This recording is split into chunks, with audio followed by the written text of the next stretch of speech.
Right. The Seder night.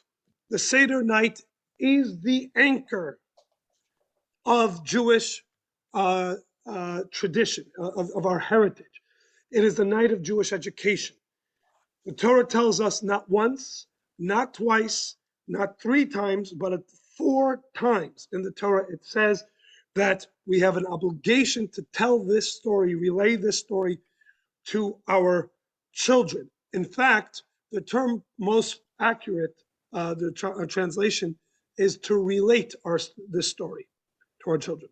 Now, the term relate, we can either understand it just as another way of saying give over or to tell, but the truth is, lesaper is not the word that the Torah uses.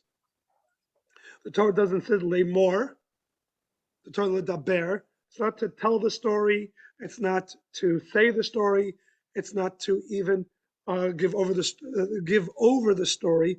Rather, what is the term that the Torah uses?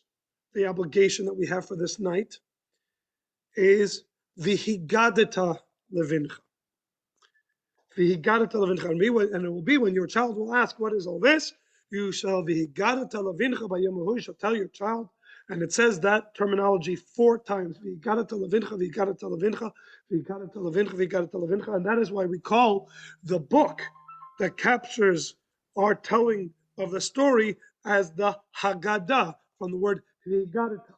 Now, just like in English, there are multiple words, synonyms, as it were, that that express the same idea, but every specific word has a specific emphasis or connotation. We said that you can say to tell over a story is lesaper, to say something is lemor, to tell something is ledaber. Lehagid is none of those three, and the Torah deliberately all 4 times uses the word vihigadeta, lehagid. And we call the book not Sipur Shel Pesach, but the Haggadah Shel Pesach. What is connoted in the word Haggadah, lehagid? What is the root of that word?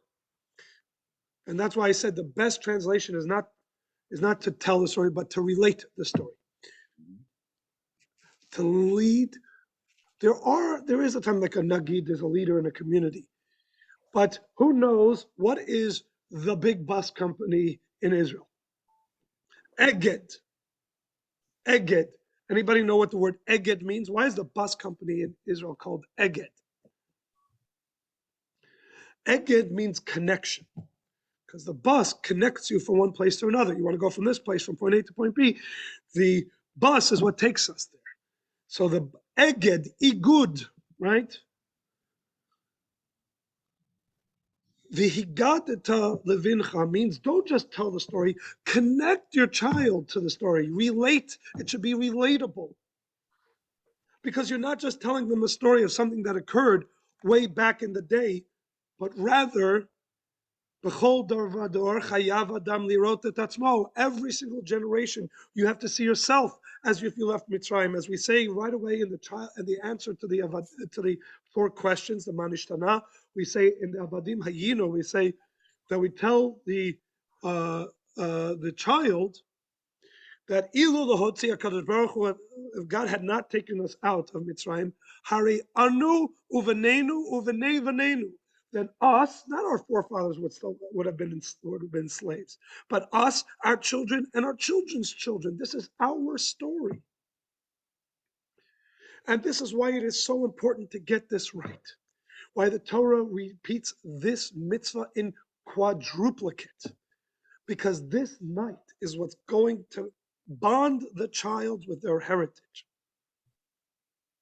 Connect them with their Yiddishkeit that started all the way back at the Exodus from Egypt, but continues to this very day. This is not an ancient story. This is a modern story. This is not a story of what that occurred to your great-great-great-grandparents. This is your story that is occurring to you. And it is incumbent on the one who is telling this over to the child to do this compellingly, to do this so that the child feels the message is wrapped up in the message, feels it as relevant and powerful and empowering. And that is why the Seder night is so important. In fact, it's in the word Seder. What does the word Seder mean? It does not mean a meal. It does not mean matzah balls. What does the word Seder mean? Guys, everybody, good. Order, very good. There is a very specific order. One of the things I'm going to show you here is all the steps of the Seder are in exact order. It couldn't be out in a different order. And in fact, if you do it out of order, then you're, to a certain degree, kind of going against the very name of the night. Tonight is called order. Now, you're hearing this from a Chabadnik. Chabadniks generally don't like order. We like things Hamish, everything. But the Seder is all about doing it in order because you're trying to tell a specific narrative. And everything about it is to make sure that the ones who are sitting at this Seder are not passive, but they're active. They're not sitting back and just hearing, but they're experiencing. They're part of it. Yeah. So that by the time the night is over, you have a fully engaged table in the message that you're trying to give over. So, without further ado, let's begin. This is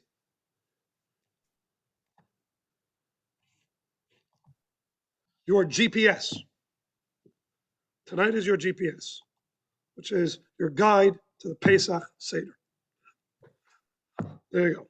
So tonight we're going to do the GPS. Now I told you that the Seder has a specific order, and it goes as follows. The Seder, we are trying in this one evening to capture a whole bunch of things. First of all, we have to fulfill the same obligations that God gave to the Jewish people at the very original Seder. And what was that? To eat the Korban Pesach, to do with matzah and maror, right? To tell the story, right? These are the Torah obligations. There are the Torah obligations. Alongside that, the rabbis come and they jump on the bandwagon with their own list of obligations, of things that should also be included in the Seder night. And then we have other requirements. So let's see how this works. And then there are the things that we do, Zecher LaMikdash. Every holiday, we do things, even as we exist in the Galut, in the diaspora, away from our Holy Land, without the temple, we do many things on any given holiday that commemorates the way it was done in the temple, the way it's meant to be done. So we are trying with the Seder night to cover all these bases. Okay, so let's look at it. Torah obligation. Torah obligations, falling under the Torah obligations, is the fact that when it comes to every holiday or Shabbat, you have to be Mekadesh at the Shabbat or Mekadesh at Yom Tov, Mekadesh the Chag. You have to make it Zachor et Yom HaShabbat Lekadesho, right? You have to make these days holy. Mikra Kodesh Yelechem. So, and that we fulfill this Torah obligation with reciting the Kiddush, right? Reciting the Kiddush is the first of the Torah obligations associated making a Kiddush. Now we make this Kiddush over wine. This is the way we fulfill this obligation on Shabbat, the way we fulfill this obligation on all holidays. In this way, the Seder is not really much different than any holiday that we make a Kiddush. Alan, can you hear me? Yes. You're fine. Good. Like listening to a shear, no? I was, but let me turn it off then. All right. Okay. Oh, we're talking to me. Okay. So the second biblical obligation associated with the Seder night is, as we said, to recount the story, right? 4 times the Torah says, "V'yigada Lavincha." So on the Seder night, you must use this meal to also retell the story. That's another biblical obligation.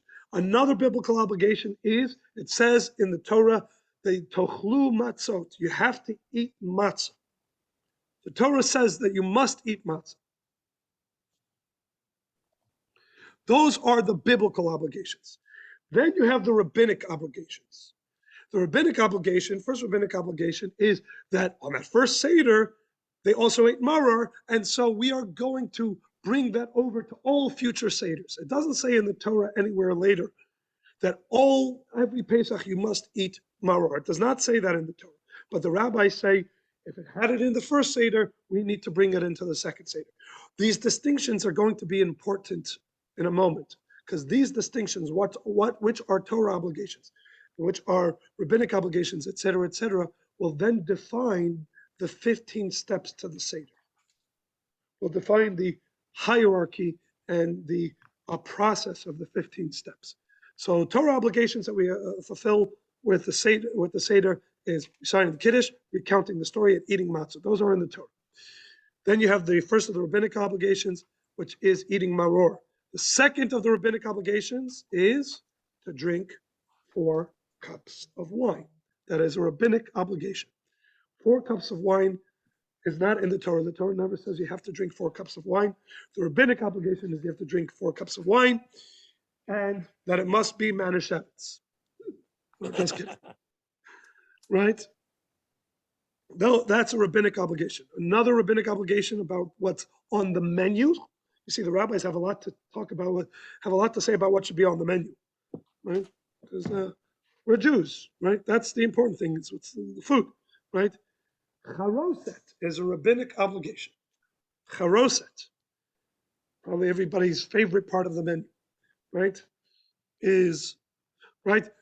Kind of maybe, I think maybe you can say that the rabbis, after they drop maror on us as an obligation, they say, we'll offset that. We'll put in something sweet, charoset. So here are the rabbinical obligations. Then you have other requirements. By other requirements, I mean that these are traditions, but have become universal traditions. Ashkenazi, Sephardi, whoever you are, Teimani, reclining is not halacha, which would be a rabbinical obligation, but it is minhag, but universal minhag. Reciting the Hallel. Now, reciting the Hallel is a rabbinic injunction for all the holidays, right? Every holiday we recite the Hallel. But reciting the Hallel at the Seder, even though we recited it earlier in the prayer, and we'll recite it again the next morning, in the Arvit prayer, we recite the Hallel, and in Shacharit, we recite the Hallel, and yet we do it again at the Seder. That is a minhag that is established across all circles. In every Haggadah, you have the Hallel as part of the Seder. Now, remembering the temple was that they brought the Karban Pesach. We can't do that, so there's obviously no halacha for us to bring the Karban Pesach because we can't bring a Karban without a Mizbeach, but we are going to do something to remember that, and that is the Zeroah, right? Shank bone on the Seder plate. And what else? Anybody know what else we eat? We eat that reminds us of the Karban Pesach. We're kind of skipping ahead here. The Karban Pesach is represented in 2 aspects of the Seder. Number 1 is the Zeroah, the shank bone on the Seder plate. Anybody know the other? No, not on the Seder plate. It's a step in the process. The afikomen. That is why it needs to be eaten before midnight, because the Karban Pesach needed to be finished before midnight. In fact, you must have this in mind, actually. One must have in mind, as they are eating the afikomen, that I am fulfilling my version of eating the Karban Pesach.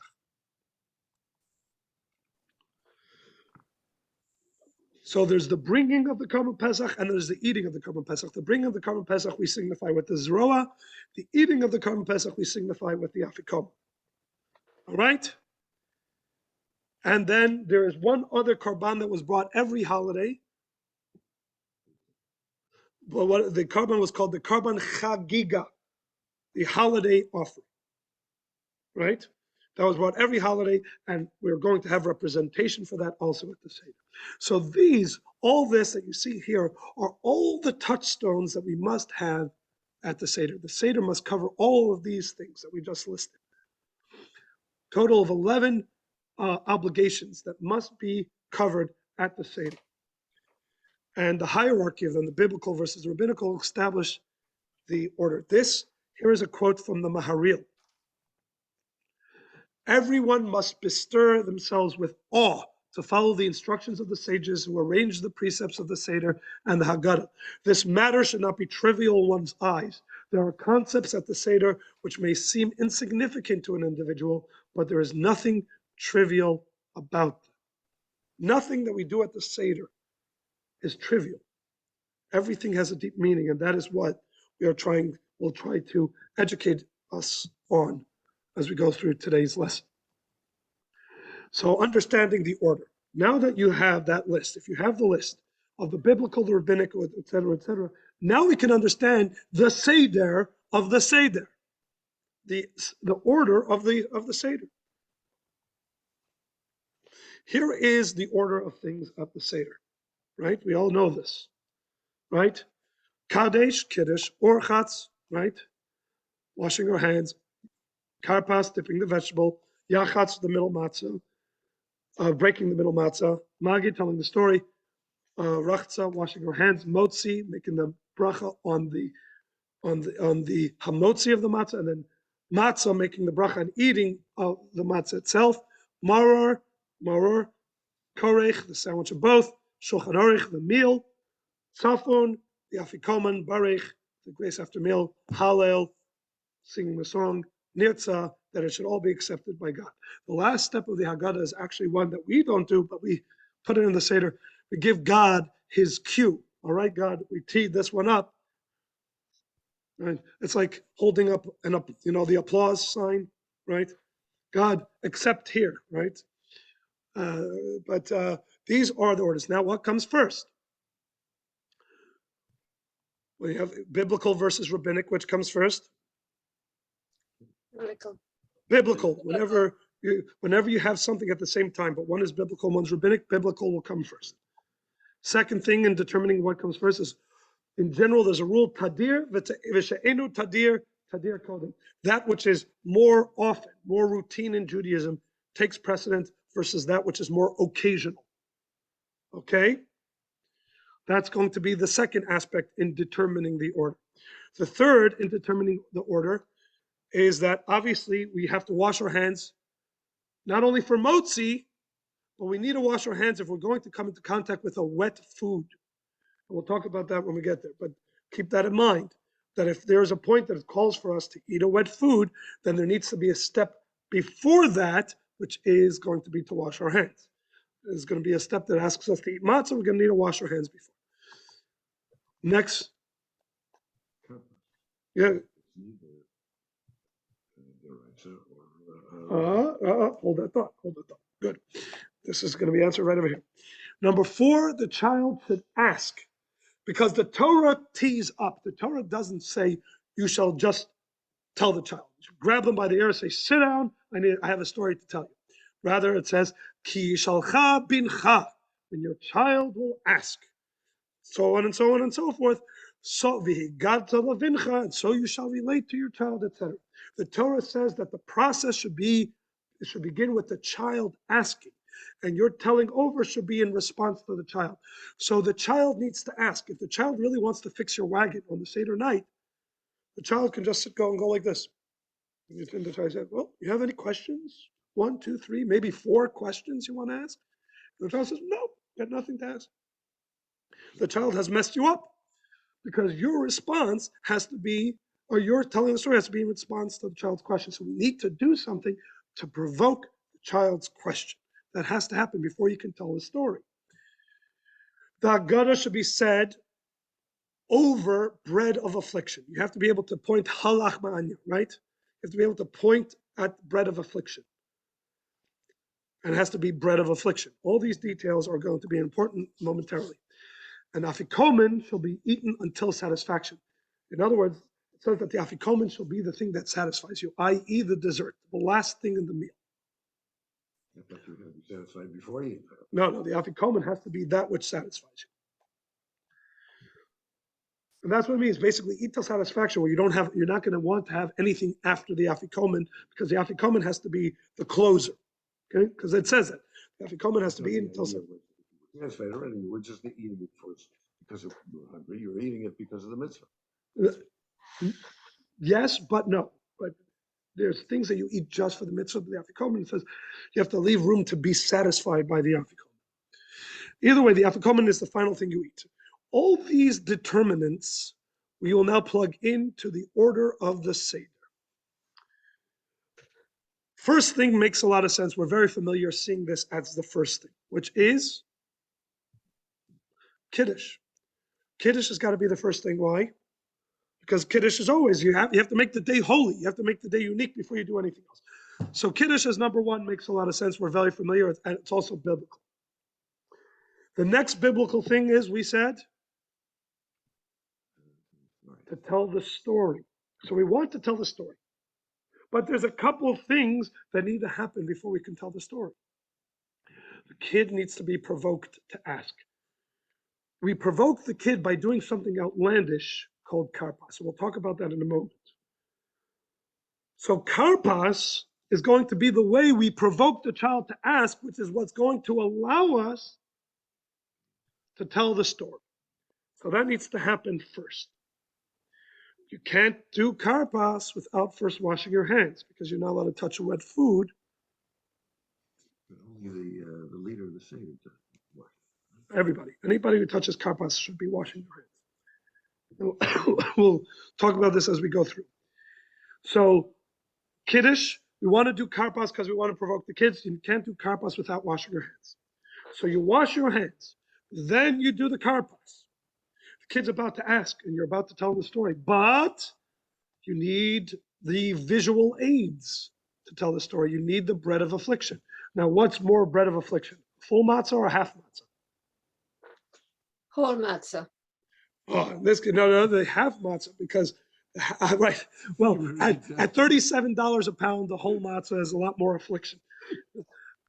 But if we're saying lechem oni in the sense, let me say, well, the poor man's bread. What would a poor man do as soon as they get something? They would immediately break it in half, save some for later. So we're going to break the matzah so that when we want to say this is the bread of affliction, we can really make the point. So before we get, as we're ready about to tell the story, we break the matzah. So far we have everything all the way through telling the story, right? Kaddish, we need to make Kiddush. Then we need to wash so we can do the karpas to provoke the child to ask. The child's ready to ask, so we break the matzah so that we can be able to point at it when the child asks. Then we recite the Haggadah. Recite the Haggadah, two of the mitzvahs down. Now that we got two of the mitzvahs down, now it's time to start to eat. So we have two things that are on the menu as per the rabbis. Between the rabbis and the Torah. The matzah and the maror, which comes first, which takes precedent, biblical or rabbinic? Biblical. So matzah comes before maror. Before we are ready to say goodbye to that, Hillel says that they're not meant to be eaten separately, they're meant to be eaten together. So we then do the korech, so we can satisfy all opinions as to how to eat matzah and maror. So far we're good now, all the way through. Lotzi matzah maror korech, right? Now it's time to have the meal.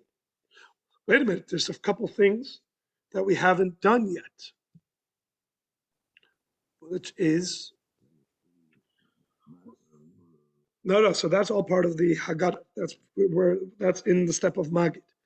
What about the Afikomen? The Afikomen is a very important mitzvah.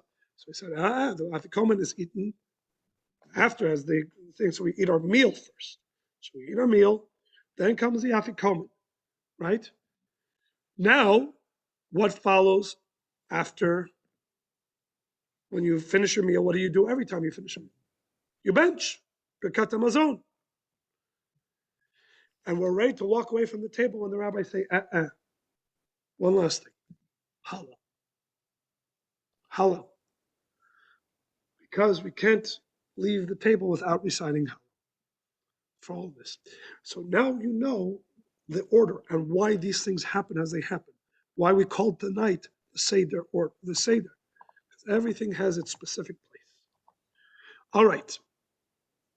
Now let's move to what's at the center of every Seder table, which is the Ka'ara. Now, many of you have seen this version of the Ka'ara, right? This is the kind you see in all the stores. This is, in fact, incorrect.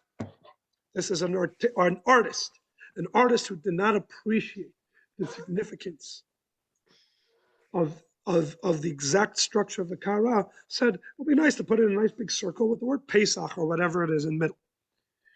This is in fact an incorrect Seder plate. Anybody know what is incorrect about this Seder plate?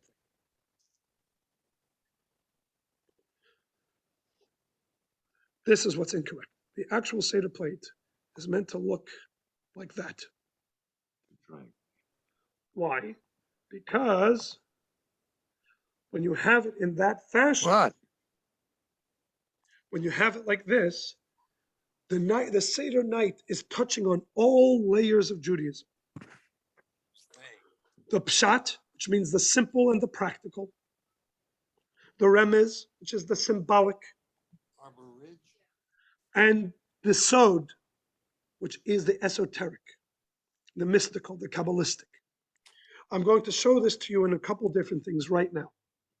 That the Seder covers simultaneously, if it's the anchor of Judaism, then simultaneously it covers all these bases. Anybody know what this looks like Kabbalistically? The Sfirot. Exactly. There it is. The Sfirot. If you know the structure of the Sfirot, then this is exactly the layout. You have the 6 Sfirot that make up the emotive qualities. From Chesed, Gvura, Tiferet, Netzach, Hod, Yesod. And there's 3 above it. What are the 3 above? Anybody know the 3 above those? Chochmah, Bina, And Dat, right? Vedat. Chachma, Bina, and Dat. By the way, the acronym of Chachma, Bina, and Dat is Chabad. Chabad. That's actually on purpose. Where are those on the Seder plate? Oh, they're there. They're the 3 matzah. And we're going to talk about this also in a moment. But the 3 matzah are the Chachma, Bina, and Dat. Here are and then there's the last one, Malchut, royalty. Where's royalty on the Seder table?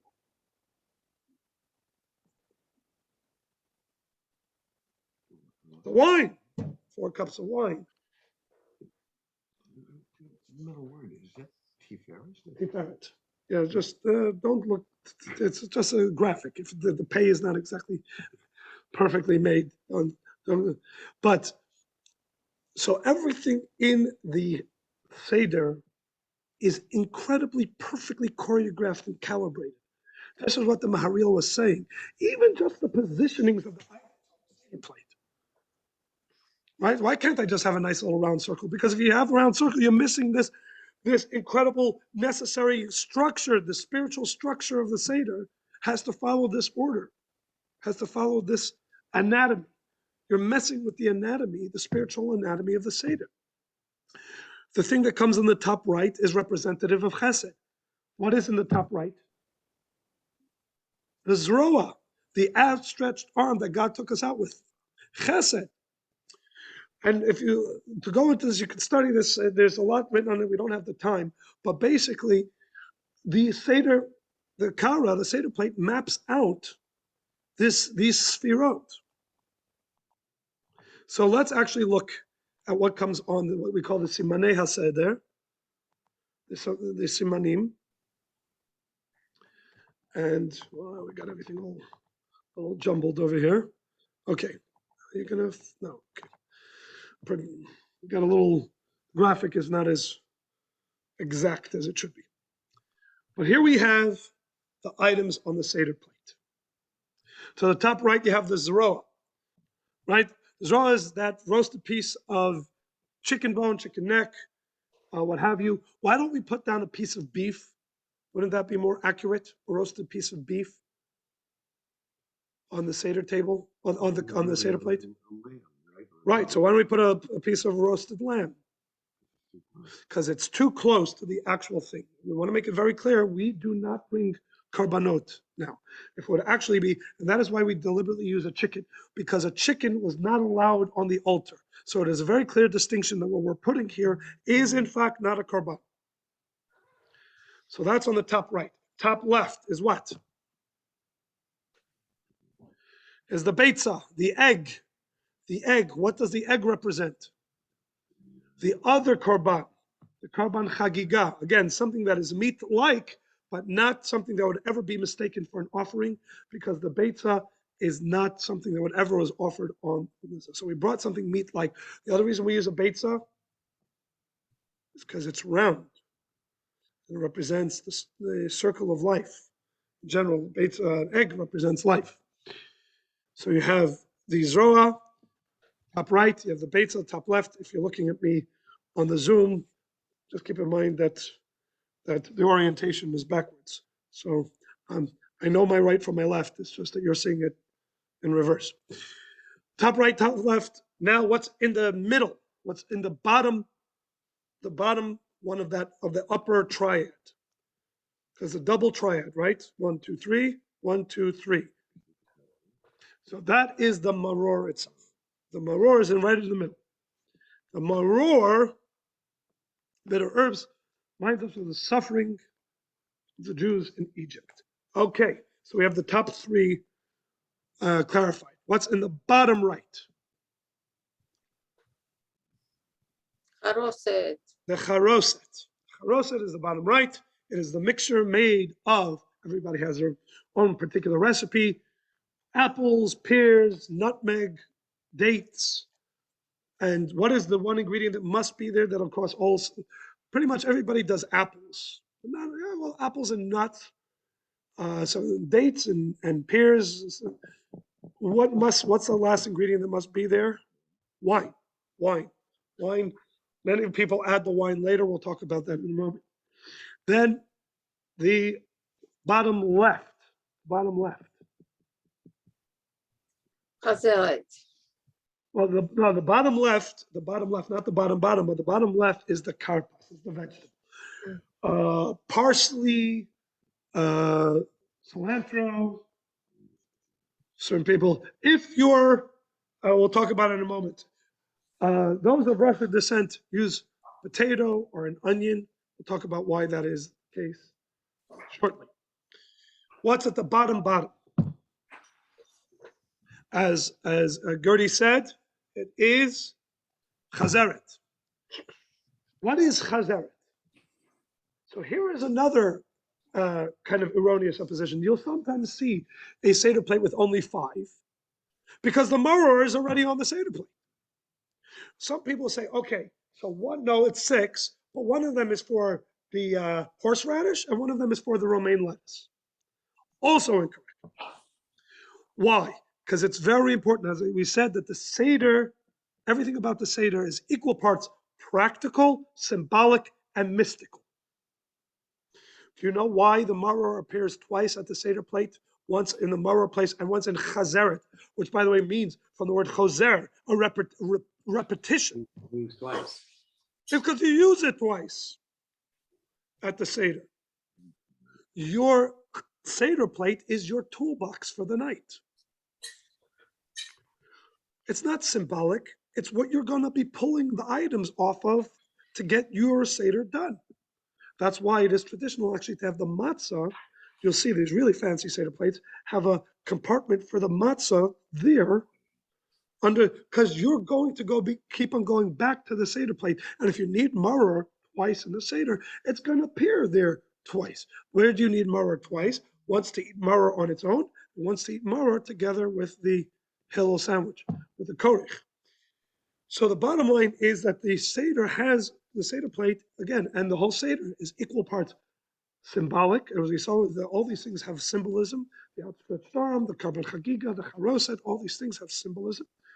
But they're also mystical, as we talked about the 6 signs, and they're practical. All of these items are needed for the Seder. Then we said the 3, and let's get a little bit more mystical. We see there the 3 matzahs. Anybody know why 3 matzahs?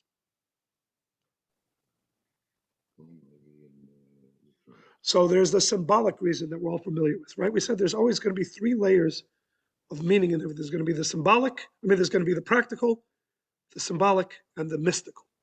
Symbolically, the matzahs represent Cohen, Levi, and Yisrael, and also Avraham, Yitzchak, and Yaakov, the patriarchs. Mystically, what do they represent? What does the number 3 represent? Why would we say matzahs? We need the number 3 associated with the matzahs. Because in Kabbalah, the number 3 represents initiation. Initiation. 2 things that produce a third. The number 4 represents completion. Right? Square. Squared away. Squared it away. This is why the patriarchs, how many patriarchs? How many patriarchs are there? 3. How many matriarchs are there? 4. To produce a child, the father initiates and the mother completes, right? The drop of seed, and the mother is the one who gestates and completes the child. 3 patriarchs, 4 matriarchs. The story begins with matzah. The story initiates with matzah. Matzah is bread of affliction, the poor man's bread. The story ends, what is 4 on our Seder table? What is 4 at our Seder table? 4 cups of wine that represent the redemption. The Hotzeti v'itzalti v'ga'alti v'lakachti, right? So it starts 3 with matzah. This is the mystical side of the 3 and the 4. And it ends, or it completes, with the 4 cups of wine. That's the journey. The journey begins in poverty and ends in salvation, ends with royalty. Or begins in affliction, ends in salvation, begins in poverty, ends in royalty. Avadim hayinu, the power of Mitzrayim, vayotzienu Hashem. And that's the point we're trying to tell this child, the trajectory of this. So on all layers. So we said the symbolism of the matzah. We said the mystical aspect of the matzah. But there's another reason why we have 3 matzahs. Because practically we're going to need 3 matzahs. Because once you break the middle matzah, to make that point of the bread of affliction, when it comes later to Hamotzi, on every holiday, how many pieces of bread do you pick up? How many challahs? You need 2 complete challahs. You need 2 complete matzahs. So if you only had 1 matzah, that's for sure not enough. If you had 2 matzahs, you're going to break one of them in half. You need 3 matzahs. So you can break one in half and still have 2 more to make Hamotzi. What? Not that I know of. But no, everybody, the 3 matzahs, it's written into the Haggadah, the 3 matzahs. So again, the matzahs have a practical reason, have a symbolic reason, have a mystical reason, as does the Seder plate. And by the way, as do the 4 cups of wine. We already talked about the mystical aspect of the 4 cups of wine. They are the completion, right? The number 4 and the wine. Symbolically, why do we have the 4 cups of wine? Because they represent the matriarchs. And also because there was 4 expressions of redemption. V'hotzeti v'itzalti v'ga'alti v'lakachti. V'hotzeti otam mitachat tzivlo, Mitzrayim v'itzalti otam me'avodatam, v'lakachti otam. And so we have these 4 expressions of redemption in the pasuk. God tells Moshe, I'm going to do this. V'hotzeti, and I will take them out, v'itzalti, and I will say them, hotzeti v'itzalti v'ga'alti, and I will redeem them, v'lakachti, and I will take them. 4 expressions. And so we represent each one. Hold that though. We're not there yet. You're right. Yes. Somebody's pointing out over here that there's a 5th expression, veheveti, and I will bring them. It's in the next verse. It says veheveti. Is there a 5th cup of wine at the Seder that might represent Yes. real Elijah. Elijah. Correct. Not only that we're being redeemed from, but we're going to somewhere, and I will bring them to. And that is obviously, well, more on that when we get there. So that's the symbolism, right? Symbolizing the 4 cups, the 4 expressions of redemption. It's the esoteric, it's the completion. What is the practical aspect of 4 cups? Because we're going to need 4 cups of wine. 1 for Kiddush, 1 to recite the Haggadah over, 1 for Birkat Hamazon, and 1 for Halal. And another practical reason, because when you're sitting with all your kids around the table and it's going to be a long night, you're going to need at least 4 cups of wine to help you get through the night. Right? But we see that the Seder is this unbelievable.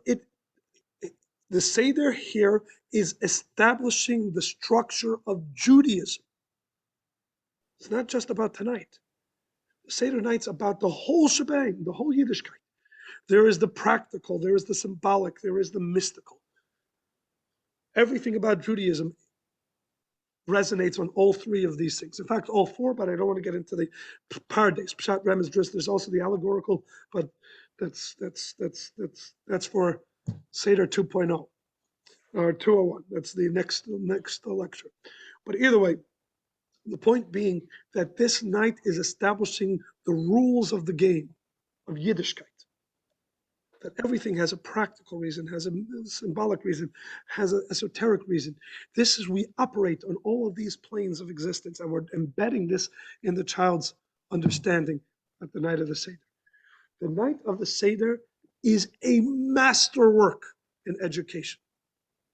The author of the Haggadah, by the way, who remains anonymous to this day, and yet is so universally accepted that whether you're Ashkenazi, Sephardi, Teimani, Hasidic, Litvish, Yekish, pretty much we all have the same script, the same Haggadah, which is a remarkable thing. Even our Rosh Hashanah and Yom Kippur davenings are not as universal as the Haggadah is. It's a pretty remarkable thing, and we don't even know for sure who the author is. But this is because of all nights, we take this night so seriously. I want to give you a sense of it. Many people, many great scholars who otherwise would feel that it's not their place to write a volume of Jewish information, saying the Torah is, I can teach Torah, but to sit there and write my own textbook on Torah knowledge, that's many of those that otherwise would feel reticent to do this when it comes to the Haggadah. That is why there's so many Haggadahs out there, because everybody feels this obligation to tell the story, to add their own thoughts to it. Just to give you a sense, anybody has seen the Rebbe's Haggadah? The Haggadah with the Rebbe's commentary. Let me give you a sense of this. It's this. Do you see that? Wow. This is only volume 1. You want to see volume 2? This is the Rebbe's Haggadah. Can you imagine? And my kids have to sit through it from the beginning to the end. Just kidding. But there is so much, the wealth of knowledge, and that's part of why I really enjoy giving this, because anecdotes collected. This is my own, over the years, running a community Seder and a home and a Seder for the family, collected tidbits and ideas. It's so rich. It's so amazing. Everybody has a place in giving over, because God commanded v'higadeta, you personally. It doesn't say v'higadetem. That is a general group. Each person, I'm speaking to you as an individual, you have a responsibility to tell over and connect your child to the story. So you should contribute, come up with some thoughts. My father would share with ideas that his father was an incredible scholar, but incredibly humble. Never feel that he was somebody who should innovate in Torah knowledge. But he would share unique thoughts of his own ideas at the Seder. And my family, my father and his siblings, cherished them and passed them down lovingly, these pearls of wisdom. And some of them were things that my grandfather heard from his father. This is the beauty of what the Seder night is. And so we should all make a point of hunting. Go out and hunt for ideas and tidbits. Collect this. Build your repertoire so that your Seder night is always something fascinating and enjoyable and encouraging others to do the same. All right. So now let's actually jump into the steps. So the first step is Kaddish. Here I'm going to show you something amazing, something beautiful. To me, this is one of the most heartwarming parts of the Seder. We know, well, you know what? I'm going to hold off on it till the relevant step. Okay? What we have, the first one is Kaddish, right? In the little graphic you see there, it kind of indicates that this is cup number 1, right? Cup number 1. We're going to keep tally of our cups. So we have cup number 1, Kaddish. Now here are some details about Kaddish that are important to know about this particular step in the Seder. Number 1, you have the Bori Priya Gafen, and then you have the reference to the holiday and to the fact that we're leaving Mitzrayim, right? This is the bracha. Now, pointer, as with all holidays, we begin with sanctifying the holiday of Pesach through Kiddush. Every holiday, that's how we start, right? We sanctify the holiday, they sanctify the day of Kiddush. This is the first of the 4 cups. Therefore, different than any other time, usually when Kiddush is made, it's whoever's leading the meal, right? On Shabbat, on any other holiday, even on Pesach in the daytime meals, whoever's going to make the Kiddush, they make the Kiddush and they pour from their cup to everybody. Being that this is the first of the 4 cups, the process is going to be different. Everybody should fill their own cup.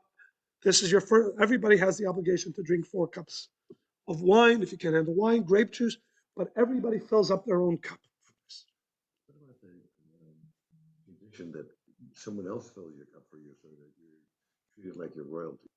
That's an interesting one. Somebody mentioned over here that they know the tradition that you don't pour your own cup, but somebody pours you, because if especially with the wine, it's representative of royalty, which is why you lean when you drink. That a royalty never pours their own cup, rather somebody pours it. That's a very interesting tradition. It's the first time I heard this. In fact, I'm going to share that at my Seder. Thank you. So if you are familiar or you know that tradition, or you think you like that as an idea that everybody should pour each other so that everybody has their cup poured by somebody else as royalty, that's a very nice aspect. Now, if you are going to drink grape juice, because you can't handle 4 cups of wine, by the way, that is how anybody knows the particular wine that has become the mascot of this show, the Rashi, right? Rashi started, that line of wines started as a Pesach wine, because they realized if they have a wine with a high alcohol content, by the time you're at the 2nd cup, you're not doing a Seder anymore, right? There's nothing orderly about it. So they made a very light wine. It really is a grape juice masquerading itself as a wine. Right, it's 5%. It's very minimal for a wine. Most wines are, proper wines are 12, 13%. And it just so happened that everybody's like, we love this. Why should this be just available on Pesach? So they made it all year round. But if you know that that's going to be the case, that you're not going to be able to handle wine for all 4 cups, you're going to switch to grape juice, the first cup, because it's Kiddush, preferably should be wine. Chamar Medina, as it says. It should be the royal drink. One should have in mind that the Shechianu you're going to make in the Kiddush, you're going to make a Shechianu in the Kiddush, that Shechianu should not just be on the Kiddush, but on every unique mitzvah. Because you're not going to make a special Shechianu when you're eating the matzah, right? You're not going to make a special Shechianu when you eat the maror, because you're going to include that. So as you're making the Shechianu of the Kiddush, you have to have in mind the matzah, the maror, and all other special unique mitzvot that you will be doing during the Seder. One should recline while drinking the wine, symbolizing the royalty. Which direction do we lean? Towards the left. To the left. Left, because you got your food pipe and your windpipe. The reason why people lean in general while they eat is because you have your trachea and your esophagus, and you don't want the food going down the wrong pipe. So, the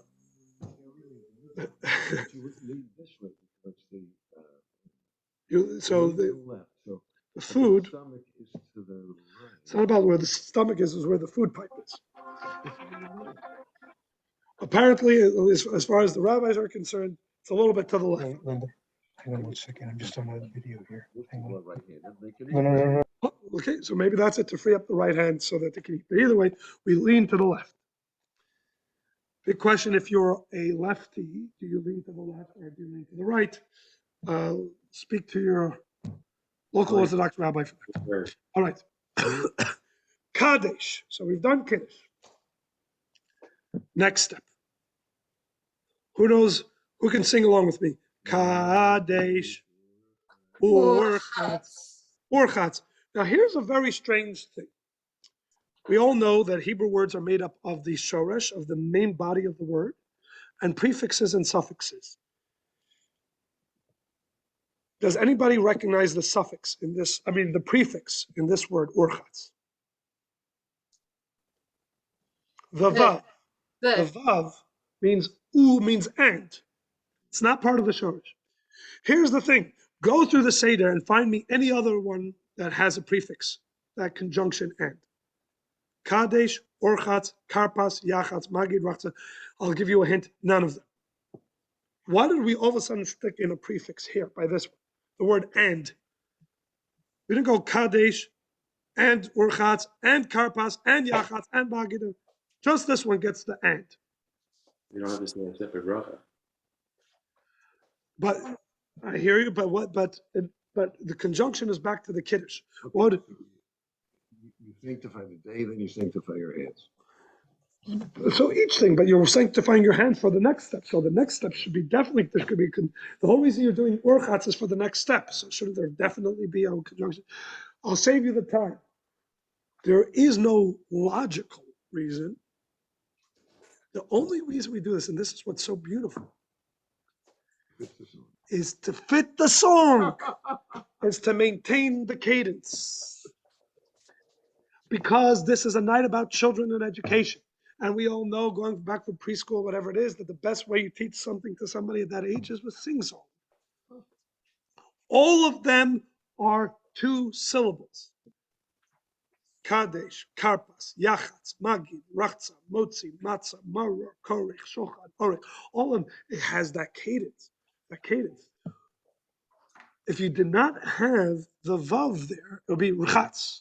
Rchatz is a single syllable. It would throw off the cadence.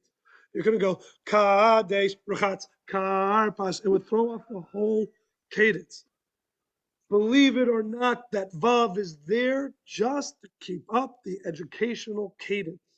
Kadesh, Rchatz, Karpas, Yachatz. That's why it's there. Because tonight's about the children. I love that idea that we rejigger words even just to make it more enjoyable, more memorable, more sing-songy for the child. So that is what the Vav is there. It's just there to maintain the cadence. Oops. Okay. Orchatz. Important thing. We are washing our hands not for hamotzi. We wash, the process looks the same, 1, 2, 3, 1, 2, 3, like we would do for the motzi, but there's going to be a couple of distinct differences, and that is because we are not washing for motzi. We are washing because for those that know their Mishnah, their Talmud, basically, when anything can become susceptible to becoming impure, right? Tumah, unless it's in its pure raw state. If it's in its raw state, a tree cannot become tamei. But a 4x4, a plank of wood that has been turned into a 4x4, can become tamei because it's been changed. Fruits and vegetables, the Torah say, cannot become tamei unless they become wet. Once they become wet, they can become tamei. Food becomes tamei by coming into contact with water. So what are we going to do with this vegetable of karpas? We're going to dip it into salt water, which means that we need to wash our hands. This, by the way, applies to any time you dip a fruit or vegetable. Do you know that you are properly meant to wash every time you take a little carrot and dip it into your Thousand Island dressing? Halachically, you should wash your hands just like this, the same way. But either way, you wash your hands 1, 2, 3, 1, 2, 3 for the vegetable. Now, because this is not for hamotzi, you do not say the al natilat yadayim. No al natilat yadayim. So you wash your hands, no al natilat yadayim. And the main reason why when you wash for hamotzi, you're not allowed to talk is because once you make the bracha al natilat yadayim, you should not interrupt between that bracha and the hamotzi bracha. You should not interrupt between the 2 brachas. But because here you're not making the al natilat yadayim, you are allowed to talk after the washing. And this was a point I already mentioned, that the title Orchatz is simply to keep up that cadence. Beautiful. So you wash your hands. Now here's the thing. So far, the child is being lulled into a sense of familiarity, right, and complacency. So far, this is how every Shabbat or holiday meal begins. Kiddush, and we go wash our hands, right? So the child, and you're doing this on purpose, because you're about to throw a serious curveball, something that the child never sees any other time of the year. Because we're doing this deliberately. And we come to karpas. Karpas is the vegetable in salt water, right? There are many traditions as to which vegetable to use for karpas. The main thing is that it be a vegetable. And I said, why do Hasidic Jews from Russia use an onion or a potato? That's what they had. Because that's what they had. That's what they had in terms of vegetables. They had onions and potatoes. So that was on the menu. So why do Chabad Hasidim still use it today when we have abundance of green vegetables?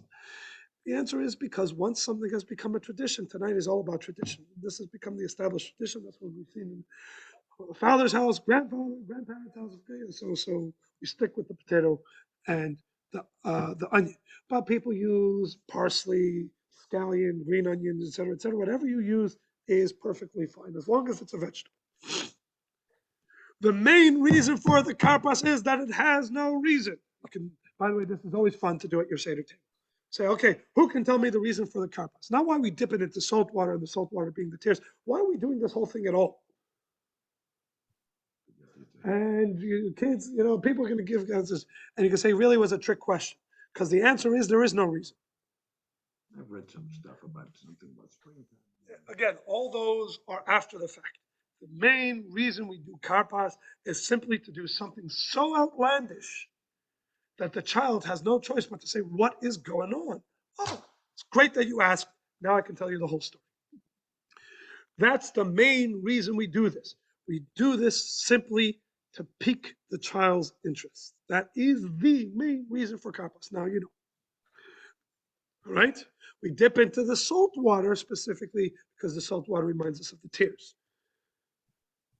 When you make a bracha, you're about to take a vegetable in your mouth that you didn't wash. Most times in a meal, on a Shabbat meal, you make kiddush and then you make motzi. Once you've made motzi, you don't have to make any other blessings, right? But you didn't make a motzi, so you're about to take a vegetable and stick it in your mouth. You need to make the blessing on the vegetable, the borei pri ha'adama, right?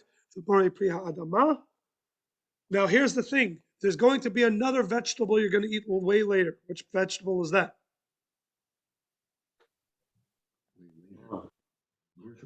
Yes, the horseradish, way later, especially if you're sitting at my Seder table, because that happens on the other end of Magid, of telling the story, and that's way later, at least at our Seder table, right? But when you make the blessing on the karpas of Borei Pri Adama, you have to keep in mind the maror. Why? Why don't you just make it? Why don't you just make the Borei Pri Adama when you eat the maror again? Make that bracha again. What would you do? Don't you say you eat the matzah first, so the matzah should cover them? Also, the answer is because the maror, these brachas are called birkat hanenin, brachot hanenin, blessings of pleasure. When you're making a bracha on any fruit or vegetable, you're thanking God for the gift that is this particular fruit and vegetable. I don't know anybody who will say that the maror is a particularly pleasurable and gift-like moment. And so you wouldn't be allowed to make a borei pri ha'adama on the maror. The same way you don't make a bracha on medicine, because that's not something you're ingesting because of pleasure. You're ingesting it for a different reason. So the borei pri ha'adama of the karpas has to include the maror because it's not allowed to have its own bracha, its own borei pri ha'adama. Also, you should not eat a large amount of this karpas because this is not your meal, right? The meal comes later, and the Seder has an order, right? So you eat a small amount of karpas, and then all to get the child to ask. And as we mentioned, at this moment, the child is kind of sitting up and taking notice of this interesting event, and it says, wait, I have a few things I want to say. You're like, beautiful, it's great, but you want to make sure something's in place before that. That is, as we said, the broken middle matzah. The middle matzah. Before we begin the story, we break the middle matzah and we put the small piece back in the Seder plate. In other words, we tell the story over the smaller piece. Because again, if it's supposed to be bread of poverty, then which half represents poverty more? The bigger half or the smaller half? Obviously, smaller half. The bigger half gets put away for the afikomen, but this also makes a beautiful point. A beautiful point. When you have the smaller half, and you put away the bigger half for later. Oftentimes we look at events and the circumstances in our lives and we lament and we say, is this all there is? And the reassurance, the bigger half is coming later. The best is yet to come. So we put aside the bigger half for the afikomen. We break the middle matzah. Why? So that later why the middle and not the top or the bottom? So later when we make the motzi, we can put our hand on the top matzah or hand on the bottom matzah and be touching whole matzahs. And it's the middle matzah that is broken. There's another reason why. That's the practical reason we break the middle matzah. What's the symbolic reason we break the middle matzah? What's the symbolic reason that we break the middle matzah? Because we said the matzahs represent Kohen, Levi, and Yisrael, right? So the middle matzah is which one? Levi. Levi. Which tribe was never, no. Which tribe was never in slavery? Was never enslaved?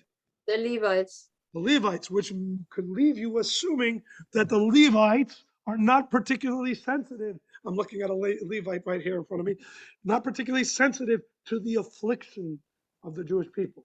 By breaking the middle matzah, we are saying that the Levites were as broken as the rest of us, because they were part of the people. But the Kohanim would just be that small group. The middle matzah represents the entire tribe of Levi, that they were feeling as broken as the rest of the Jewish people, even though they were not enslaved. All right. As we said, we recite the story because this will be the matzah will be our symbol of poverty. We're going to have the two symbols, the matzah and the cup of wine, right? Whenever we're talking about salvation, we'll raise the cup. Whenever we're talking about the affliction, we'll point to the matzah. So we want to say it over a broken piece of matzah, because besides for the fact that a half matzah is less than a whole matzah, and a smaller half is less than even a bigger half, but that's the tendency of a poor person. Poor person, when they receive something and they don't know when their next meal is coming, they'll break it in half and put it aside for later. So you're acting like a poor person in this. Do you realize how unbelievable, how calibrated this night of education is? We're not just telling the child the story. They are feeling the story. They are tasting the story. They are acting the story. It says, here's a matzah, and they break it in half and put the bigger half aside for later. And what they're going to have right now is the smaller half. You're teaching them what it feels like to be a poor person. This story becomes real. This is your story. This is our story. Now, we talked about the practical. We talked about the symbolic. Now let's talk about a little Kabbalistic. Kabbalistically, we break the afikomen into 5 pieces. 5 pieces, because the afikomen is incredibly powerful. If you know your Kabbalah, then you know that the right side, the right hand represents chesed, the left hand represents gvura. And on your body, your hand does not, or your appendage here does not end in a stump, but it has 5 specific differentiated appendages. There are, in Kabbalah, defined Hey Chasadim, 5 particular flavors of kindness, and Hey Gevurot, 5 particular flavors of Gevurah. The afikomen we break so that the power of the afikomen, each piece can tackle each of the specific 5 severities and sweeten them. Anybody else know on the other pole end of the year, we also do something on a very important day to sweeten the 5 elements of severity. Hoshana Rabbah, we slap the Hoshanos on the ground. How many willow branches are in that bundle that we slap on the ground? 5. 5. How many times do we slap it on the ground? 5. Also, as the Kabbalistic passage we recite as we do this, is that with this we should, in a sense, break the severity of the 5 of the Hegvurot and sweeten them. So we have it both in the high holiday season and the Pesach season, that we are tackling and sweetening the 5 elements of severity. Why do we? No, we deliberately use the right hand, that the kindness should overpower the severity. Now, here's an interesting thing. If tonight's a night of education, the tradition is that we have the child steal the afikomen, right? And ransom it. Why do we do this? We do this because we want the child to stay up the entire night, right? So we want the child to be involved and engaged. So you have this little game of them stealing the afikomen. The Rebbe said, while the idea of trying to find something that keeps the child interested and excited and engaged is good, but if tonight's a night of education, do you really want to ever teach a child that it is ever all right to steal? And so the Rebbe had a different attitude, and he cajoled his Hasidim to do this. Hide the afikomen, and then have the child help you find it. You're rewarding them for their help rather than paying a ransom for their theft.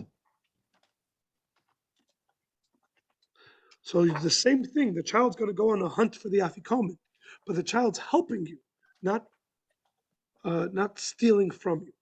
That's just the sensitivity that if tonight's the night of education, you want to make sure that the nuances are correct.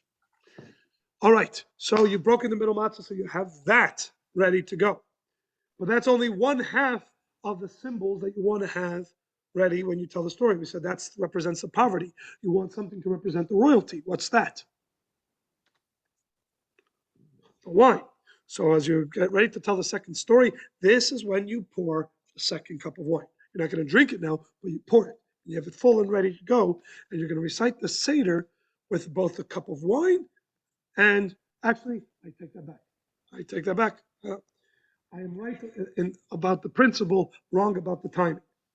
You do not yet pour the second cup because you just broke the middle matzah, right? So what are you now going to say? You're going to introduce it. You're going to introduce the middle matzah. You introduced the wine already by Kiddush, but now it's time to introduce the matzah, the other player. So what happens right after you break the matzah? You point at the matzah and you say, Halach ma'anya. Halach ma'anya di'achalu avatana be'arim, right? Correct. First, let's give an overview about Magid in general of this next step of the Seder. This is the part of the Seder that makes the Seder night unique. The Torah commands us 4 times to educate our children regarding the study of Exodus, the story of Exodus, right? The story we tell is not an ancient story, but rather of its relevance and impact today. From the get-go, throughout the Seder, this is the underpinning point of the Seder. That tonight is not about retelling an ancient story.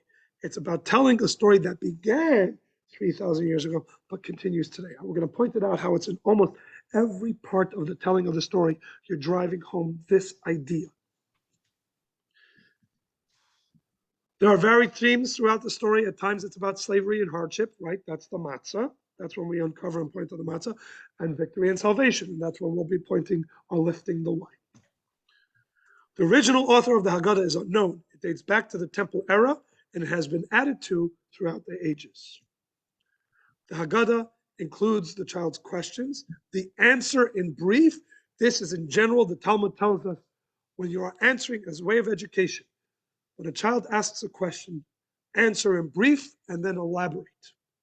Immediately satisfy the child's question so that they're not stuck, they're not left hanging until you finish with your long elaboration. Answer and then elaborate. And the Seder does the same thing. Answers and then elaborates. That's what the Rebbe does for interesting. I was just talking about this, just about that point to somebody today. Yes, you're right. To an adult, you do it differently. We're talking to a child. Yes, go ahead, Gertie. I'm so sorry, but I have to leave. You are such a great teacher.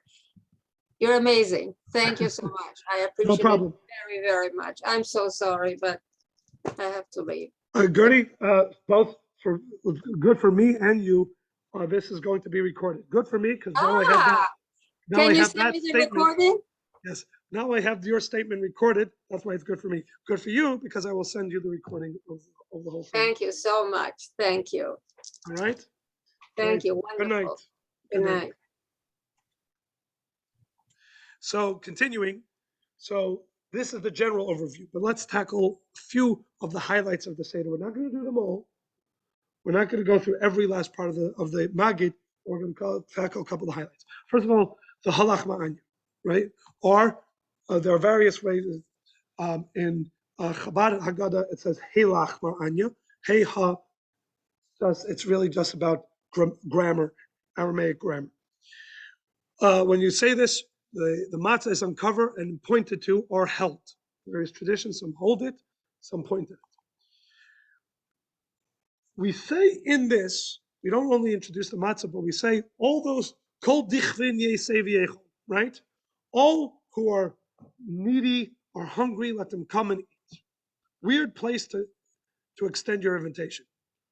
You're halfway through the Seder, and now you're all of a sudden waking up and saying, "Oh, by the way, anybody?" Rather, you're making the point, part of the discussion of the affliction, that there are people out there that need. And we can't just be sensitive to ourselves and our own needs, but we need to be sensitive to others. So it's more a philosophical invitation that reminds you. Hopefully, you have the people at your Seder, the invitees already for when you invited them way back when. No, yeah. Your Seder, you have to establish a group because everybody has to. The original Seder, right? Yes.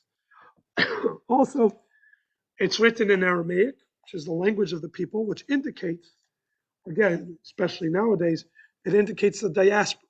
Again, we're speaking about the affliction. We're a poor people exiled from our homeland in the diaspora.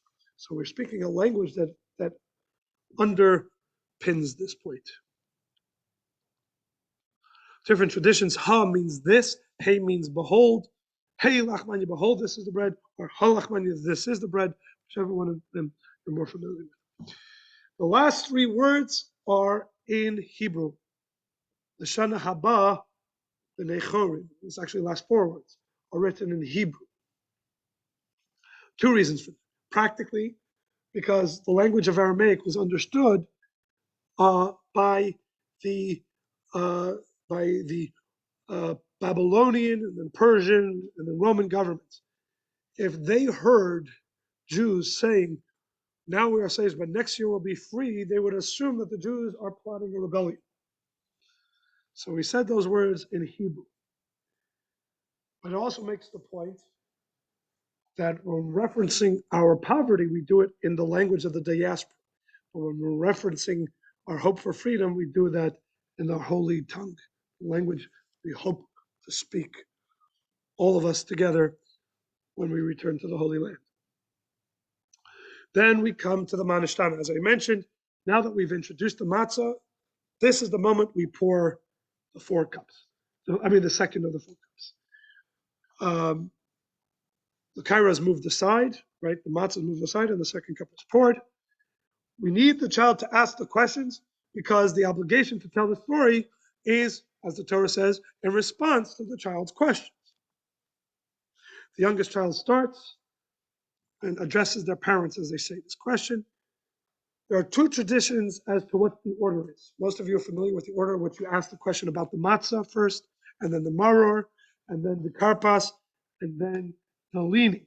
There is a different tradition, which is that you do it with starting asking about the karpas first, then the matzah, then the maror, and there's a question about the way to start the matzah. To start with the matzah first is because that's the first one quoted in the Torah, then the maror, then the other two are rabbinic.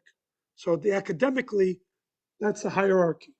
The order that says you start with the karpas first is you're getting in the mind of the child, which is the first thing the child sees, which is the first thing the child encountered at the Seder, the karpas. So they ask about the karpas. Then it's the matzah, then it's the maror, and then the tradition of the leaning is in its own category.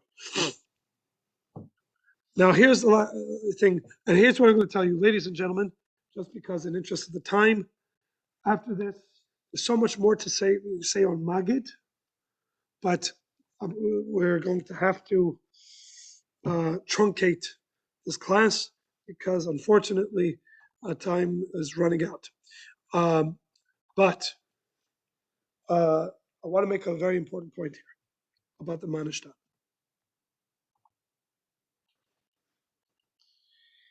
The child is asking what makes this night different.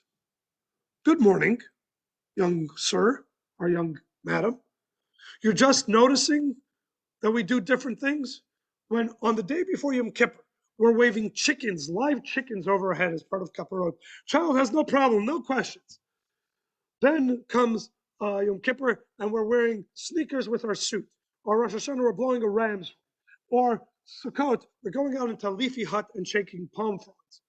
None of this puzzles the child. Child has no manishtana questions. Comes Pesach, and we're eating flatbread instead of regular bread, and the child says, whoa, stop the presses. What's going on here?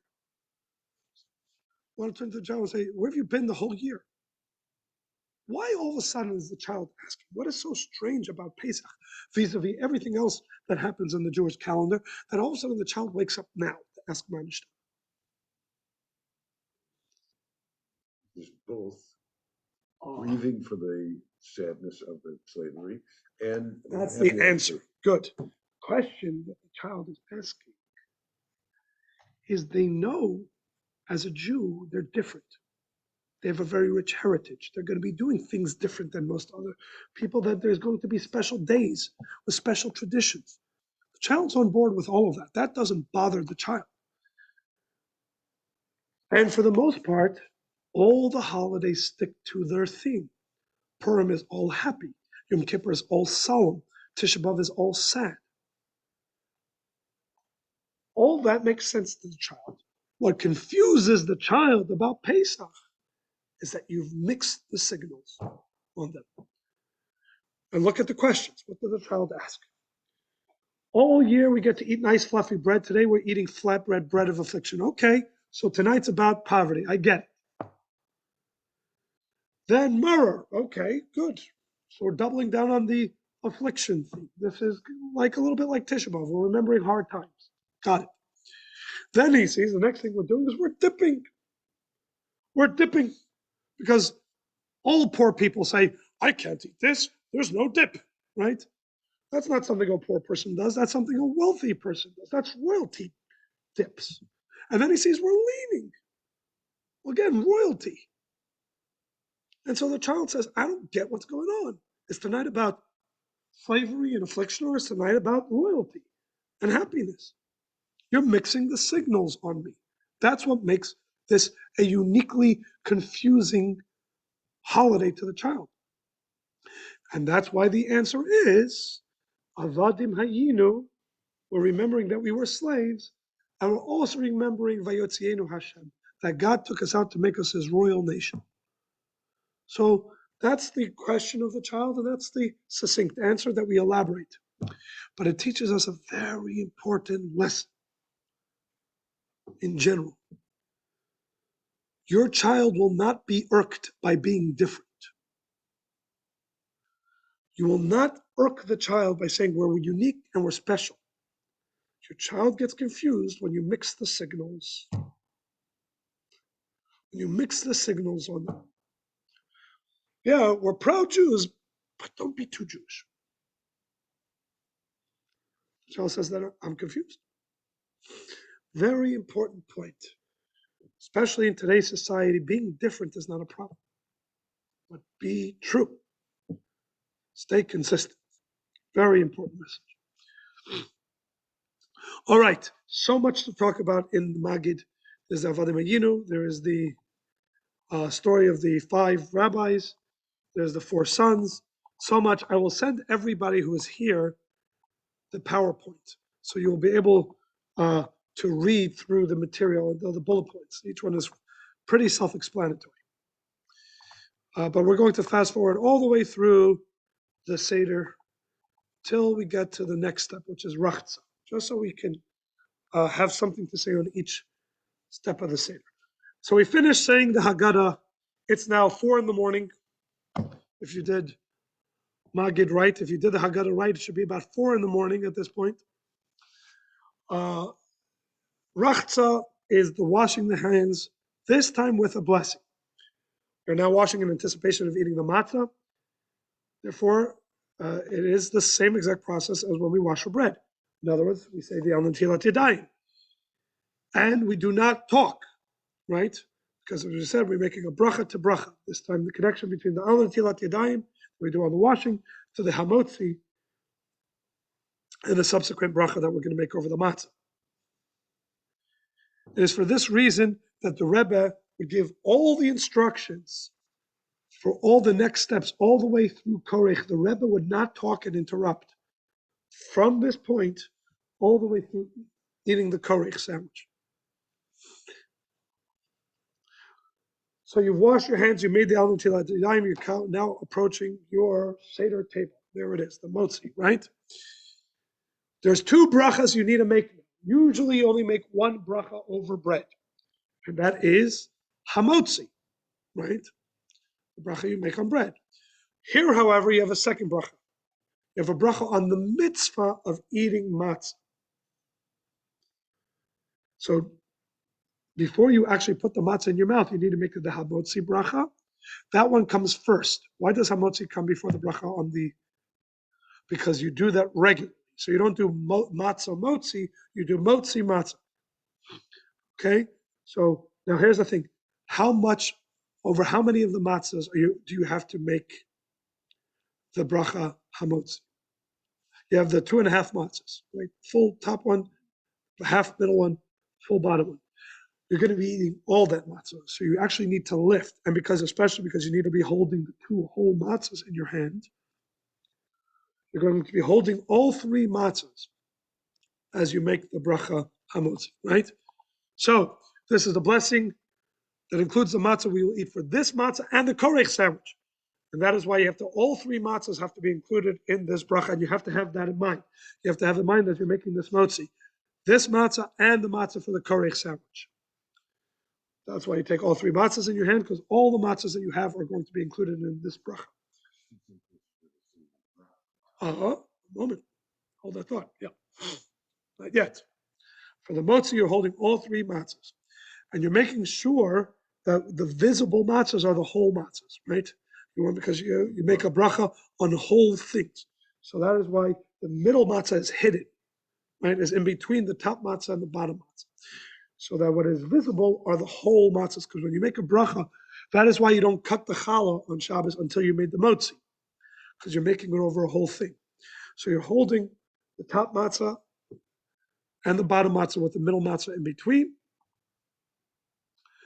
And this hamotzi should include the whole meal that is going to come, right? Like you do with every time you make hamotzi, you have in mind the whole meal you're going to eat later.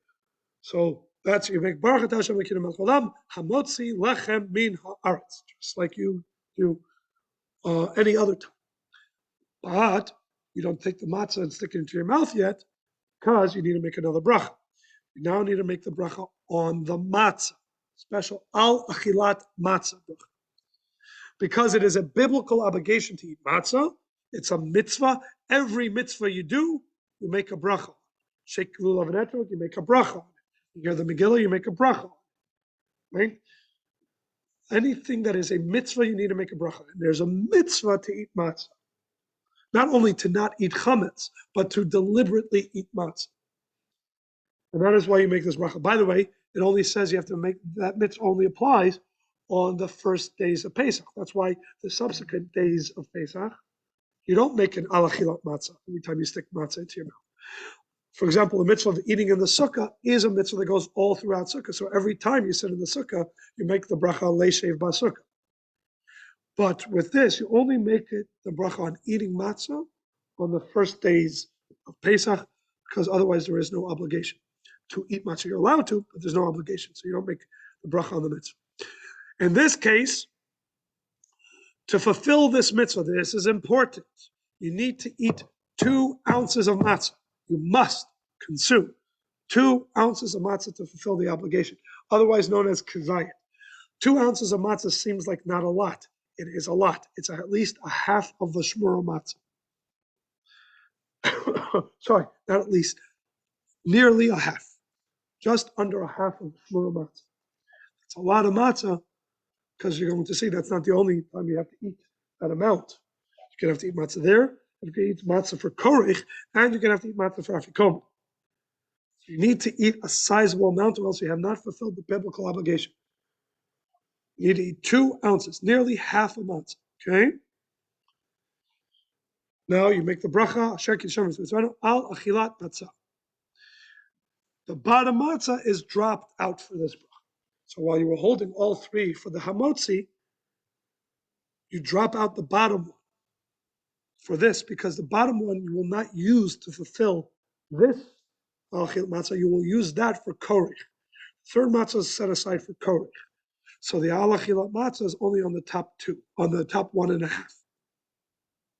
So you eat that. So you're holding all 3. I'm sorry.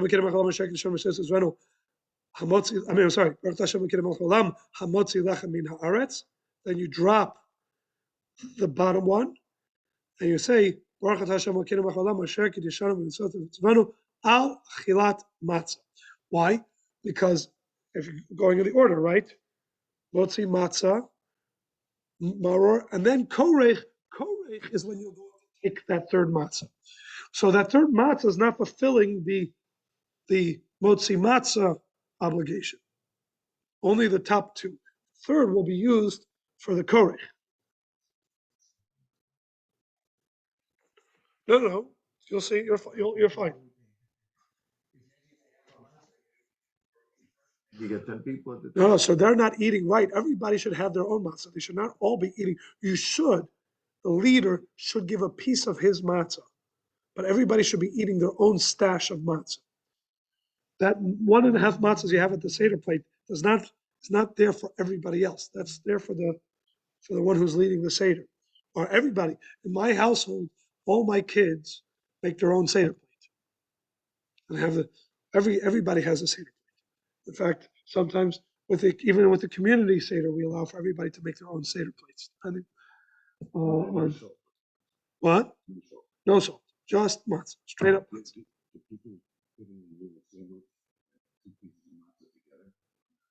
How do they eat it? Yes, very good.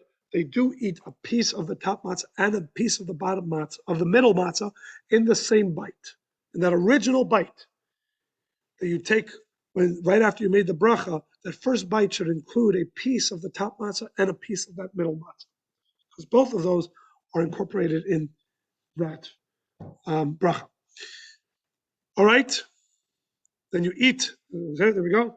Matzah is eat in a reclining position with pieces both from the top and the middle. All right.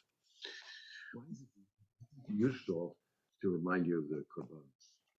Correct, but for this you have to eat and taste just matzah, so no dipping the matzah into salt. Maror.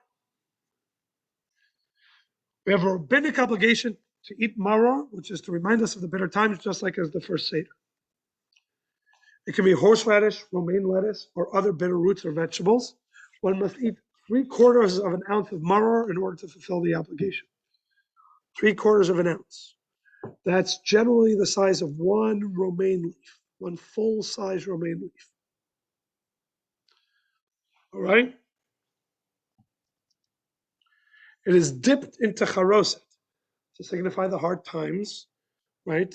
That were represented by the mortar, right? But also the charoset is deliberately sweet. Why? To be that idea, just like in the yin yang, you don't have all dark. There's always a little bit of sweetness. Never does God put you into a situation that's entirely bad. There's always some little sweetness there. You're supposed to shake it off. The charoset is shaken off in order to not mask bitter taste of the maror. The mitzvah is to eat the maror. Charosis is to make a point, but it can't be that you're eating something sweet. You're eating something bitter. This is bitterness. So you do shake it off. You can eat as much of the charoset as you want later, but with the maror, you do not mask the bitter taste of the maror with the charoset. All right. Last thing, once you've dipped it, then you're ready to make the bracha. Baruch atah Hashem l'kidei machal asher kidishanu b'mitzvotav v'tzivanu al achilat maror. Because this is a mitzvah. It's a rabbinic mitzvah, but it's a mitzvah, so you make a bracha. Again, you do not make a borei pri adama because it's not a pleasurable thing you're doing. And you do not lean because what you do lean with matzah, because matzah also, while it's bread of affliction, it's also bread of faith. It also represents the salvation. The Jewish people walked out to Egypt with the matzah on their back. So the matzah has both elements, the bread of affliction as well as the salvation. So we lean while we eat the matzah. But the maror, there is no positive aspect to it, so we do not lean. Okay? So that is maror. Korech. Moving along here. Korech, the Hillel sandwich. The great Rabbi Hillel the elder looked at the pasuk, the verse, and it says that when the Jewish people and the command came to the Jewish people to make the Seder, it says they should eat the paschal sacrifice on matzah and maror. So most of the commentaries understood that on matzah and maror means the side. It should be there as the matzah and maror should be side dishes to the Karban Pesach. You have the Karban Pesach, and you have matzah, and you have maror. But he understood it. Al matzot u'morim, on it. They should eat them combined. So he formed the sandwich. Now we call it the sandwich because the Earl of Sandwich apparently came up with this concoction of bread and some filling together. No, we should really call it the Hillel, because Hillel was the first one. In fact, Hillel was so ahead of his time, he didn't just create the sandwich, he created the wrap. Because Chipotle, eat your heart out.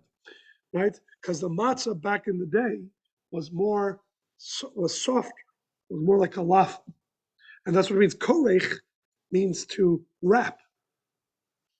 He would take his slab of roasted meat, right? Okay, man, sounds delicious. Slab of roasted barbecue meat with a little bit of a bed of lettuce, a little spicy, wrapped in a nice loaf of bread. Delicious. We're left with cardboard and horseradish, But either way, and in deference to his opinion, we recreate the sandwich with matzah and maror as follows. We take 2 pieces of the bottom matzah that total at least 3/4 of an ounce. Then we take 3/4 of an ounce of maror, dip it in the charoset, and we shake off the excess, place it between the 2 pieces of matzah. We recite the passage saying, Kain Asa Hillel. If you look in the Haggadah, we actually recount him, give him credit. We say the word, so did Hillel in time that the base of Mikdash was standing. He used to take the Pesach, the matzah, maror, and wrap together and eat them to fulfill this, so that it says, Al matzot umrorim yochlu hu. And they ate it on matzah and maror. Now, you notice it says deliberately in the times of the base of Mikdash, because Hillel lived in that transition time while the base of Mikdash was standing and while it was destroyed. And after there was a base of Mikdash, there was no carbon. There's no paschal sacrifice. Shulchan Aruch. This is the part of the meal that this is a part of the Seder nobody really likes. They skip over this part quickly because they enjoyed the Haggadah a lot more than they enjoy eating the meal. So everybody kind of makes their way through this as quickly as possible. Yeah. So my kids pointed out to me with this and say, Shulchan Aruch is the only one that's double words. Each other step is single word, right? Kadesh, Orchatz, Karpas, Yachatz, Magi, Rach, Shulchan. The kid said that means that the one who wrote the Haggadah wants you to spend double the amount of time on Shulchan Aruch. That's their opinion. That comes from my kids. All right? As with all holidays, we celebrate with a festive meal. There's a custom that is when we eat the egg, right? We've really kind of taken everything on the Seder plate. The only thing that will remain after this on the Seder plate, to eat that egg. Yep. The only thing that remains is the shank bone because we're not allowed to eat anything that would be similar to Karban Pesach, so we don't even want to get close to eating Karban Pesach, so the shank bone stays. But that is the only thing that remains on your Seder. So in fact, now you know you're supposed to deliberately eat that egg. Maybe because it was roasted, they weren't sure it was fully cooked or something. But in fact, Because that's roasted too. yeah, no, cooked, properly cooked, not roasted. Some have the tradition of also roasting the outside. But no, most people cook it first, full hard boiled. So you have the egg. Some have the tradition of dipping it into the salt water also. Now, you're allowed to eat as much matzah and wine as you would like during the meal. And it doesn't get in the way of the calculations of the matzah and the 4 cups of wine. You're allowed to enjoy matzah and wine as much as you want during the meal. You do not have to recline the entire time while you're eating that meal. Now, one has to leave a little bit of an appetite for the afikomen. Okay? And that leads us to the afikomen dessert. Usually right after the meal, you bench to Birkat Hamazon. Here, there's something in between, and that is dessert, the afikomen. One must end the meal by eating the afikomen, which means 2 things. Number one cannot go on, one cannot move on without eating the afikomen, and also the afikomen has to be the end. The last piece of food passes through your mouth is the afikomen. You will go to sleep with the taste of the afikomen in your palate. That's the point. On the first night of Pesach, the afikomen must be eaten before midnight because the afikomen represents the Karban Pesach, the Paschal sacrifice, and that had to be eaten before midnight. The leader distributes a piece of his afikomen to all those around the table. Even though everybody might have their own afikomen, the leader will give a little bit of his afikomen to everybody around the table. Why? Because like the Karban Pesach, there was in each chabura, in each family unit, they ate the Paschal sacrifice. There was a master of the household, and he kind of divvied up the Karban Pesach, so to the afikomen. Everybody needs at least 2 ounces. 2 ounces is that half a matzah again. So you'll be eating a lot of matzah. The bottom line is, if you're keeping track, you basically have really eaten a matzah and a quarter at least.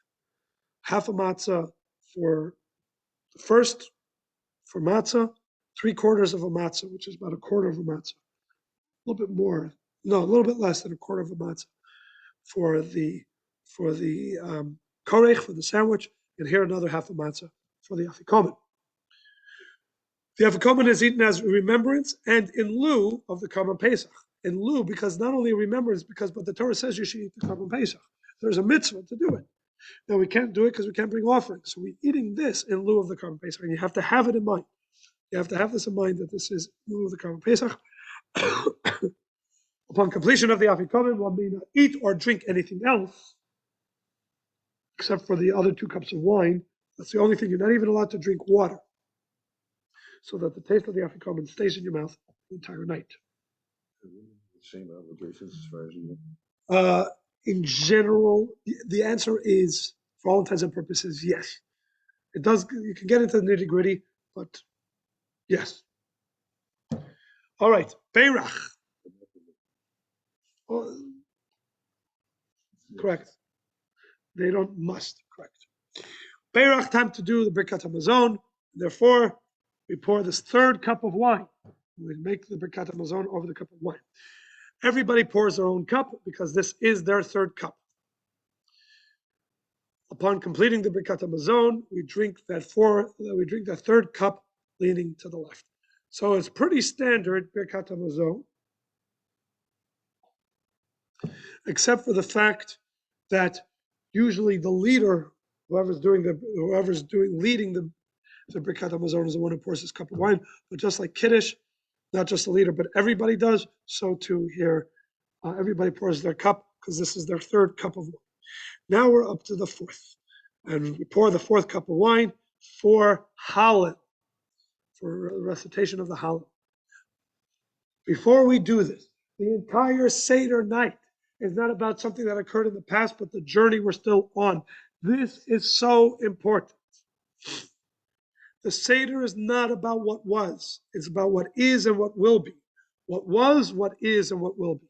And that is why we talk about at the in Magid, we talk about the journey we are on in every generation. We have to see ourselves as leaving Egypt.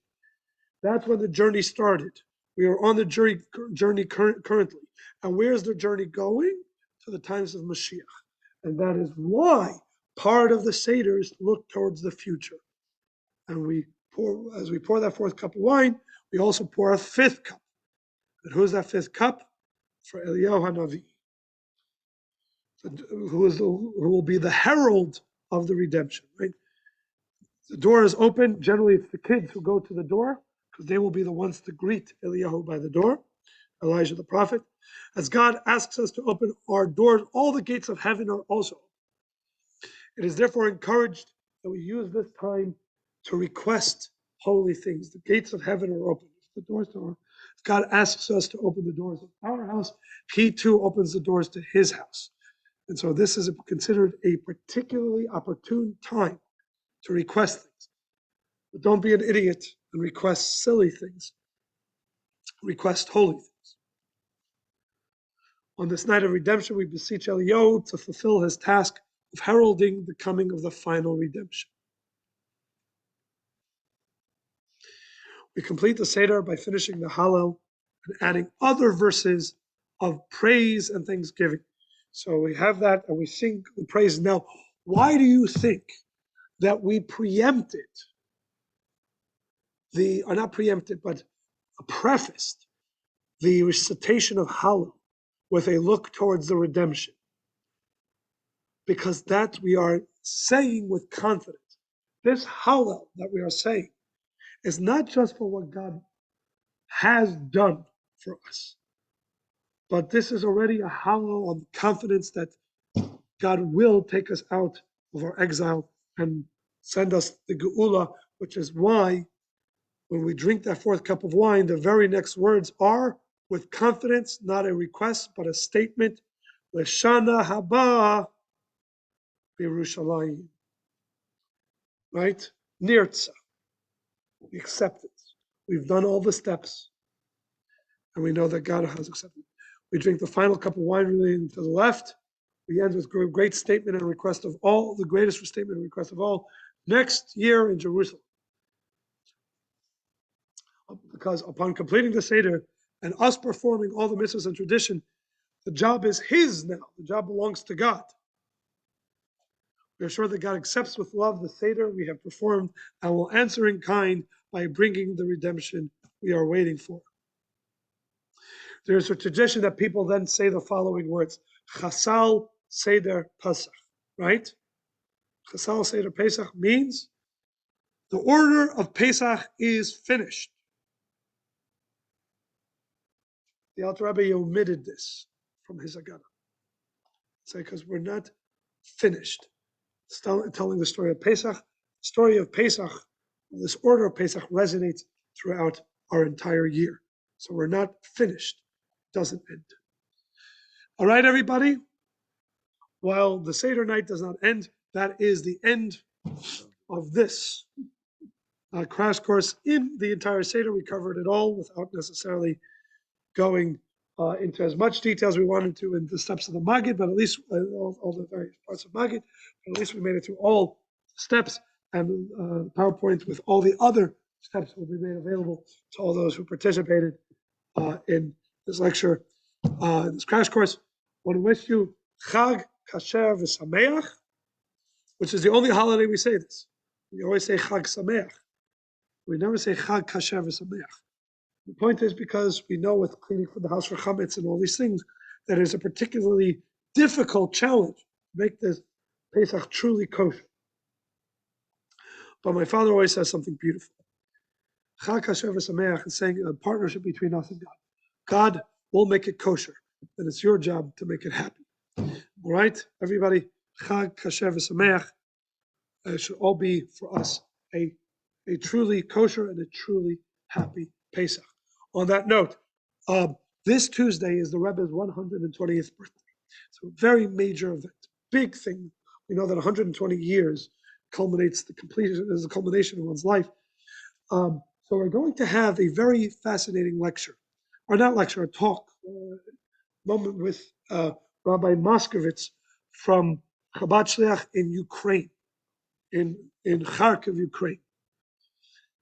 And we're going to have a farbring, and he's going to farbring with us, basically commemorating the Rebbe's legacy by listening to the story and the heroism of one of the Rebbe's heroic shluchim on the front lines. A young fellow, younger than myself, but it's the Rebbe's legacy and the Rebbe's teaching that has turned this young gentleman into quite a hero. And so we're going to have that on Thursday night in collaboration with a couple other Chabad centers at 7:30. This Thursday night, 7:30 p.m. It will not be on this Zoom. You need to register at on the website or in the email link that we sent, so that we can send you the link. So in 2 days, this Thursday night, 7:30 p.m., we will be hearing from Rabbi Mendel Mashkovich from Kharkiv, Ukraine. Fascinating. The title of it is "My Life in a Handbag," and you'll hear what that is, what that's all about for those that want to participate. All right, everybody. Good night. Good night. Hopefully, we'll see many of you again on Thursday. Thank you. All the best.